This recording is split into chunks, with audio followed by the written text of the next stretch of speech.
This is Tom Talon with Violet Frog, and today we're going to take a look at a mold remediation project in progress.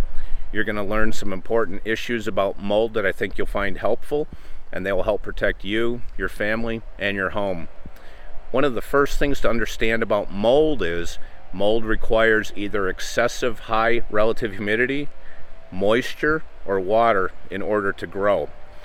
If you deprive mold of any of these sources of moisture or water, the mold will not die. It'll simply go into a dormant state. And that's exactly what's happened on this house behind us. If you'll look behind me, you will see that there's various gutter downspouts.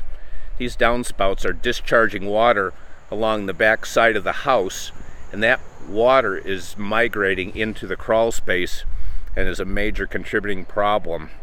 And this issue has contributed to the mold problem within the crawl space area. Several home inspectors came out here, looked at the crawl space, and were concerned about mold. So we were called in, we performed mold testing.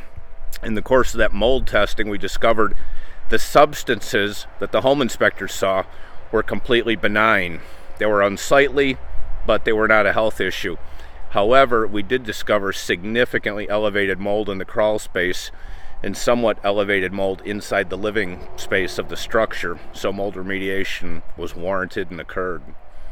There's a couple issues I'd like to show you inside the crawl space, but the most important issue I want you to get from our short video is that when you do a visual inspection, the visual inspection alone is not sufficient to give you accurate information from which to base your decisions.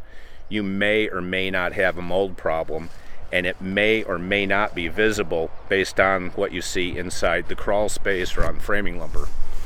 If you remember back to your high school science class, you'll remember that your science teachers taught you that you can't see individual mold spores. They're too small, but you can see large quantities of mold spores that have congregated together and formed colonies on various surfaces.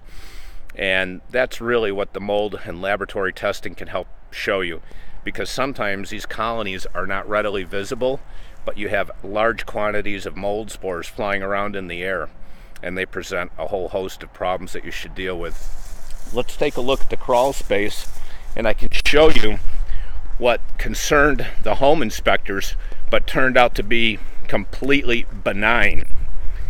But it was actually quite helpful for the people to have us perform mold testing because of the high levels of mold that were in the crawl space but not visible. You'll see the various dots and discoloration on the framing lumber, and that's really what triggered the home inspectors to be concerned.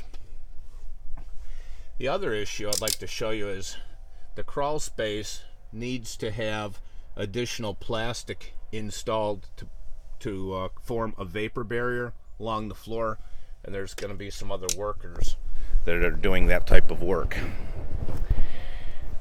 The takeaway I really would like you to get from this video is that while you may see some things in a crawl space or basement that are unsightly, they may or may not be dangerous, and the only way to find out for sure is mold testing. We did air sampling and surface sampling here, and the results were absolutely conclusive that mold remediation was warranted. But again, what really triggered the necessity to do the mold remediation wasn't what you see on the surface of the wood, it was what was flying around in the air. And the best analogy I can really give you is when you get on a jet airliner, you are not relying on the pilots to visually look out the window to avoid other traffic. Jets are moving too fast and they're closing the distances too rapidly. So in order to avoid air collisions, the aircraft have radar, the ground controllers use radar, and visual assessments and inspections and looking out the window or windscreen of a jet is of limited value. And really the same principle holds true for your home. Don't rely on visual assessments. Get a competent laboratory analysis done by a professional that knows what they're doing and can do good solid sampling methodology and they use an accredited laboratory. That's really important. So, best wishes for a safe and healthy home. Tom Talen with Violet Frog.